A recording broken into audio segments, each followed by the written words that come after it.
Hello and welcome to the TMZ podcast. I'm Charlie Cotton. I'm Charlie Neff. And things are getting really bad for Diddy in this case. It's not looking good. They seem to be getting him on the racketeering stuff right now. Yeah, and they've been talking about the hotel security footage, the famous footage that Cassie was in, where Diddy beat her up, and it is brutal. We'll tell you about the new youngest self-made female billionaire. Yeah, it had move over Taylor Swift, literally. Yeah, because there's a new billionaire in town. We'll tell you her and what she does. It's incredible. And finally, we'll talk to you about like a huge news in the world of the Beckhams because their feud is getting messier and messier. Looks like Brooklyn is trying to erase his family. You'll Nice. see why I said that later. By the way, we are live. We are the only podcast at TMZ that goes live. Wow. Do you feel pressure? Oh, Behind they do. the bar No one goes wa- live these days? I should say that. Wow. Wait, how many views? Do they get a lot of viewers? They get a lot of viewers.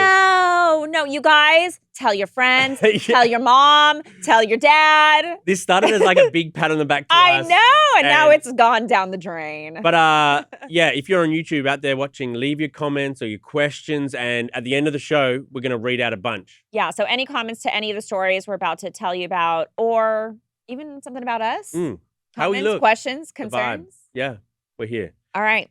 Okay, so yesterday in the Diddy case, the big stuff was about how Diddy got the tape, how come we never saw it for so long, and to, show this, they had security guards on the stand. This guy, Eddie Garcia, who was the hotel security supervisor, was he the one in the actual video or was he that guy's supervisor? Don't believe so. So, because obviously... I mean, they did discuss the guy in the video too. Yeah. Christina Coram is one of Diddy's assistants. She was his chief of staff at the time. So when this thing went down at the Intercontinental with Diddy and Cassie, she called up this Eddie Garcia, the security guy, saying, we need the tape. This security guy took it to his boss, said, these guys want the tape. Should we give it? Should we not? They end up agreeing to $50,000 for the tape. Meanwhile, this guy's on $10.50 an hour. So this is a lot of money. They agreed to $50,000. make it go away. And also on the stand, the guy said, he was asked, why didn't you call police? And he said, well, Cassie didn't ask. But look, our attorneys had kind of broke this down yesterday on TMZ TV. I guess this is not illegal to take a cash sum to just make things disappear. But clearly it didn't fully disappear. Thank God, because now we have the footage and we're able to see with our own eyes. I feel like Cassie wouldn't have been believed if this footage never came out. The tape is everything. Yeah. And the fact that we ended up seeing the tape potentially because Diddy hung on to it. After he bought it, potentially he hung on to it because I'm not sure why we have the unedited security tape, all of the footage, nothing cut, nothing.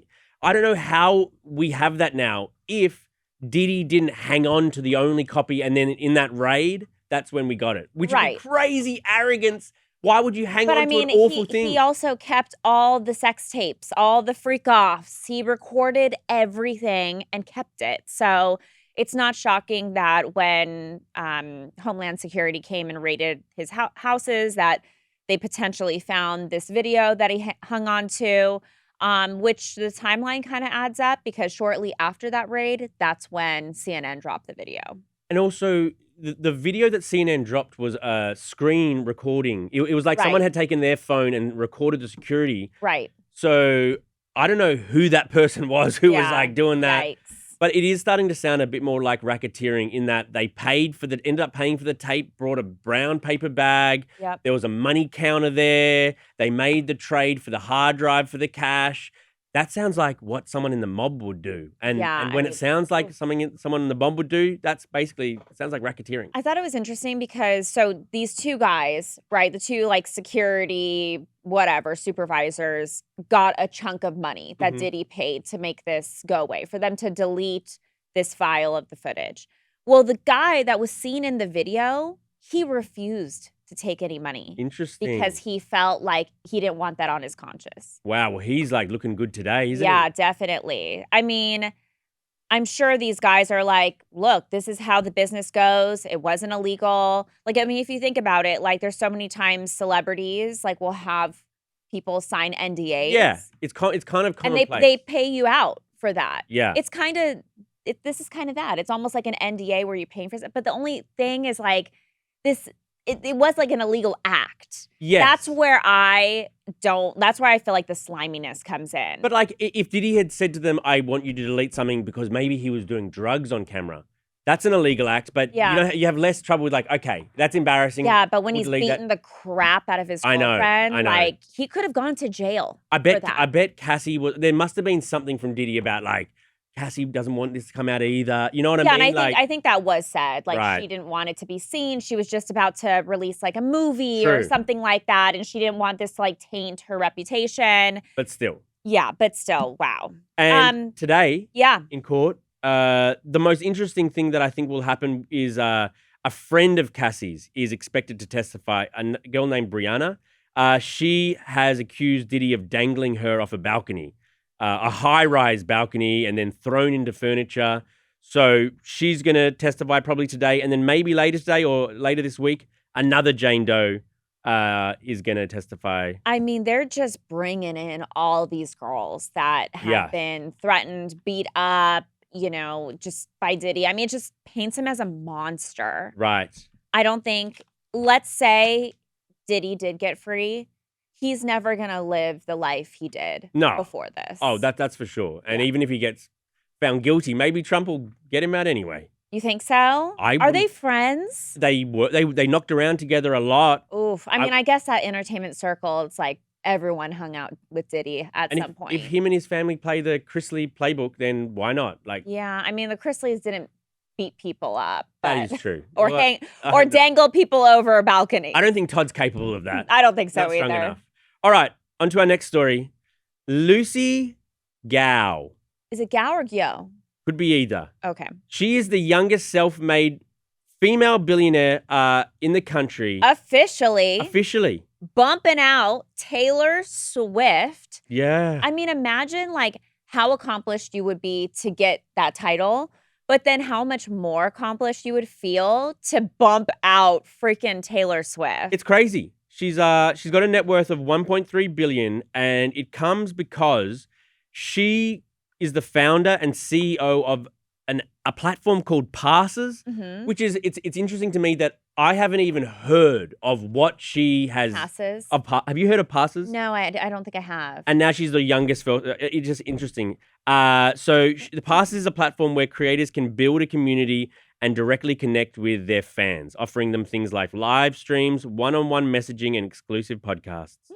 She doesn't even sound that revolutionary to me. Yeah. But somehow it must be incredible, obviously. Or people find that it's like the new future and they're willing to invest. And maybe, like usually, I was going down like a rabbit hole yesterday. I found it like super interesting. You know how Hailey Bieber sold her beauty company for $1 billion? Yes. So it was explained via TikTok. Oh, you went love down TikTok. a rabbit hole as to why companies would pay $1 billion for hers, but Selena Gomez couldn't sell her company, which is vastly more successful, Rare Beauty, for $1 billion. Okay, tell me why. So the reason why is that companies will invest all that if they feel like they'll get that in return, if they'll make that back, which seems like very easy. But like usually if they see growth, like, okay, there's already potential with Passes. It's already being used. It has X amount of viewers, but we can take it to an international level. Like if there's work that investors can do to get more money, they will invest big bucks into your company. Investors must think Hailey's on the upswing and Selena's on the downswing. Yeah, well, Hailey's company isn't international, so that's why they view it. And it's not in stores, at least not yet. Okay. But Selena's is. So what else can they do? I thought that was kind of interesting. It comes with some cons, though, being a self-made billionaire. She never takes a vacation. Oh. She never cooks. I mean, actually, that sounds kind of good. Yeah, I don't care to Yeah. All right, let's do our last story. Okay. And potentially juiciest, I would say. Okay. Well, actually, it can't be juicier than Diddy's story. But anyway, true. Brooklyn Beckham, he covered up a tattoo that read Mama's Boy across his heart. I remember that tattoo. That was a pretty famous tattoo. Yes. And now he has a magazine shoot with Glamour magazine where he's shirtless. And he needn't be shirtless. Like, if he wanted to keep it private that he did this, like, he's covering up that, sentimental tattoo. But do you think he didn't think anything of it? No, Maybe I think he covered it a while ago. I just forgot. I mean, it's not uncommon. It's not questionable to be like, Brooklyn Beckham, take off your shirt for this photo. So he has got about 100 tattoos, and he covered up the Mama's Boy tattoo. Yeah. It seems intentional. And I mean, in light of all the drama with his mama. So, I wonder if, Posh is sitting there like us right now. Maybe she's watching the TMZ podcast. She's probably learning about it today that her son never doesn't consider himself like a mama's boy anymore. To get that permanently inked to yourself is like a sign like, and then to get that permanently removed is like, that is like, are they done? Are they done now? It kind of feels like done. It reminds me, my brother, Donovan, he wore a shirt that said, I love my mom. He wore it on Mother's Day. Well, this past weekend, we had a family yard sale. The shirt at the yard sale. Oh, my mom saw it and we were trolling her. We're like, you don't love your mom anymore? Was she offended your mom? And the saddest part, no one bought that shirt. I'm like, no one here loves their mom? No way. It was probably like smelly with stains on it. Ew. He said he wore it once and then he was done. Shout out to Donovan. Sad. Shout out to Donovan. You met Donovan. I have. He's kind of like your little, you show him off on your social media a lot. Yeah, I have another half brother, but he doesn't like to be posted. Well, shout out to Donovan, man. Love ya. All right, let's read out some of your comments. Okay, for the Diddy story, Rick Mitchell. We have a Rick Mitchell here. That's weird. It says Rick Mitchell. Is it Rick Mitchell from the back? He's listening to the podcast. If Rick Mitchell from the back is listening to our podcast right now. Wow. That's how famous we are and how important this podcast is. People here are listening to us. I bet. Probably not the same Rick Mitchell. I don't think so. So Rick Mitchell said, why do they never talk about the guns and altered serial numbers? That's an automatic 5 years. Like, they never talk about it. Why? No, it's definitely come up. It's come up in our meetings from TMZ TV, too. And firstly, it wasn't the guns that were the altered serial numbers. It was the magazines. The magazines. And also, he didn't use those guns. Like, if he'd used them on someone, like, I think that would make... there's stories where it's like, we saw Diddy getting the guns to go meet Suge at Mel's Diner. Like, stuff like that. They've raised them because it kind of shows racketeering. But he's not, you say he could get 5 years or whatever like that. He's not charged with that. Right. It's it's definitely a part. But it's part of the racketeering. It's a component of the racketeering. Yes. Don said, Charlie and Charlie, will bribery and extortion get Diddy convicted? I think he's going to jail. I've been saying that since literally day one. I was like, there's no free Diddy. Diddy done. Diddy done. I've been actually on the other side. Yeah, you've been swinging back and forth. Do you think you're fully now convinced he's going to get time? Yeah, I'm more that way than I have been. Because I just think they're proving racketeering with the bribery and the extortion and the guns and it's feeling a bit more like mob activity. And I hate to say it, I feel like there's people like me out there that even if someone doesn't think that he is guilty of racketeering, like, I think there's people out there that would still feel good putting him away, just knowing all the other allegations against him, the abuse, all of that, which does play a part into racketeering. But I think people wouldn't feel bad. Yeah, I hope so. I hope he goes away. Oh, wow. You have changed. No, I've always hoped. I always thought he was, I think he's more of a monster now than I did even with the Cassie tape come out. But yeah. I've thought that he might, skate, but now I don't think he will. Did people feel like that for OJ? Were they on the fence about, is he going to get released? Is he not? I think they all thought he was going to, be guilty. Yeah. It's the DNA. Yeah. Okay, moving on. Combs said, if the manager said for $50K, that is not bribery. Yeah, I think it's a legal transaction to get someone to sign an NDA and you give me something. You know what I mean? I think it was above board, that part. I wouldn't feel good. No. Oh, Combs. Oh, Combs. That's Diddy's. Oh. Wow. Maybe Diddy's family is watching this. Maybe Justin.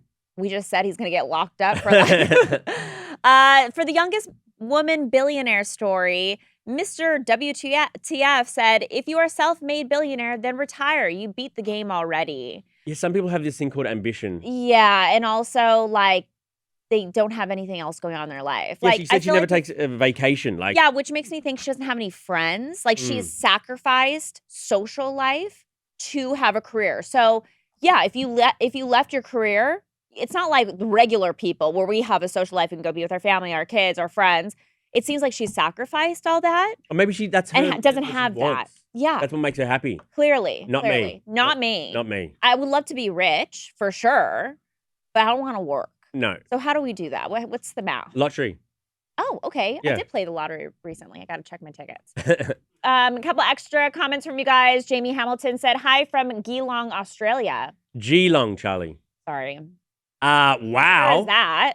It's in West Australia. side, east side, south side, north side? East side. It's near Melbourne. Oh, okay. Near Melbourne. Very good football team. Aussie rules football. You ever heard of that? When you say football, you mean soccer? No, I don't mean soccer. I mean footy. Aussie rules footy. So soccer? No. It's our oh. own game we invented. And it's different? we invented it ourselves. So what's the difference? I would have to spend. I'll show you on my phone after. You kick a ball. You kick a ball to each other. Into a goal. Basically. Soccer. Yeah. Okay. Right. Okay. Heather Adney said, I've been working my butt off. Finally got a free minute to enjoy my 3 C's, coffee, cannabis, and Charlie. Wow. Good mix. Wow. That sounds like you. That is actually I do the 3 C's regularly. Too regularly. I see for me, I'm like no cannabis, right? So it's like 3 C's, coffee, Charlie's, and cookies. Oh, there we go. I like cookies. And cats, I think. Oh, cats! Yeah. Okay, 4 C's. Digital Bandito Studio said, both Charlie's hair game is on point today. I washed mine yesterday. You guys, I got a haircut. I'm not sure how I feel about it. It's a little too... Valley. Zhuzhy. Oh, it looks good. And I feel like because I have like a fat face, like the extra layers here just make me look even more Humpty Dumpty. Yeah, This is when you're supposed to be like, Charlie, now. I don't respond to fishing. Like when. But what if it's not fishing if you mean it? If you mean the compliment. If I see a setup, okay. I'm never gonna. I give my own compliments. No matter what your thoughts are, you're just not. I give my own compliments when I want. I don't get like set up like that. I've never heard you give a compliment. Your hair looks nice. Oh, wow. It looks nice. And the Grinch's heart. One size bigger that day. All right, Charlie. Thanks. All right, Charlie. Thank you. We'll see you guys out there. We'll see you tomorrow. Bye. Bye.